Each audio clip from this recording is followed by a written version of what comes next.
The Cost of Pretense. Precious was known by everyone in her small village as the perfect daughter, a model of virtue and grace. Her smile was warm, her manners impeccable, and her presence always reassuring. To the villagers, she was the embodiment of goodness and humility. However, beneath this polished exterior, Precious led a life of pretense. She had learned early on that appearances mattered more than reality, and so she meticulously crafted a facade that everyone admired. Every morning, Precious would rise early to help her elderly neighbors with their chores.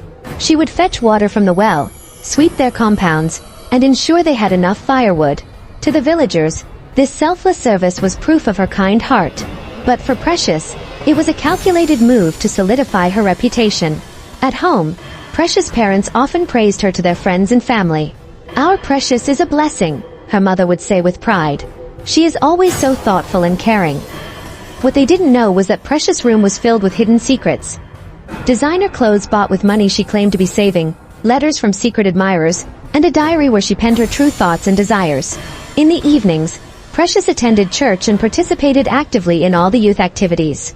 She sang in the choir, led prayer meetings, and volunteered for charity events. The pastor often cited her as an example for others to follow. But as she sang hymns and prayed fervently, her mind wandered to the double life she led, meeting friends in the city under the guise of attending school study groups. Precious' dual life was a constant balancing act. She maintained her virtuous image in the village while indulging in the freedom and excitement of the city. Her friends there knew her as a fun-loving, adventurous girl who was always up for a good time. They were oblivious to the saintly image she maintained back home. One day, a new family moved into the village. Their daughter, Lisa, quickly befriended Precious and admired her seemingly perfect life. Lisa often asked Precious for advice on how to be as good and kind-hearted as her. Precious felt a pang of guilt but continued to play her role, advising Lisa to always be honest and true to herself, even as she lived a lie. As time passed, maintaining her dual life became more challenging. Precious feared that her two worlds would collide and expose her. The pressure of keeping up appearances began to take a toll on her. She started to question whether the admiration and respect she received were worth the constant deceit.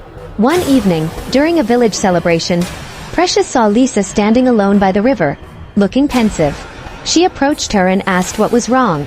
Lisa confided in her, saying, "Precious, I feel like I can never be as good as you. It's like I'm always pretending to be someone I'm not."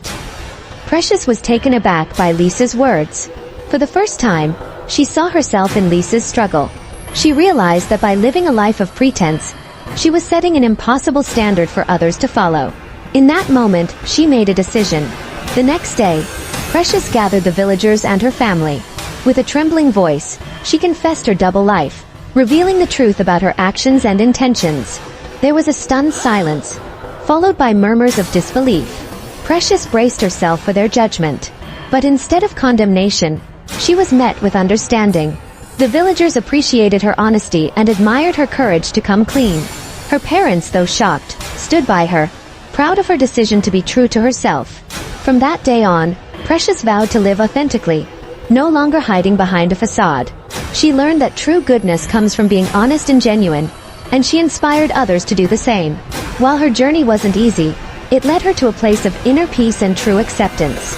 And so, Precious' story became a lesson for the entire village, a reminder that the path to true goodness starts with being honest with oneself. I hope you enjoyed the story. Let me know at the comments section. Do well to like this video, follow our page and share to your friends. Thank you.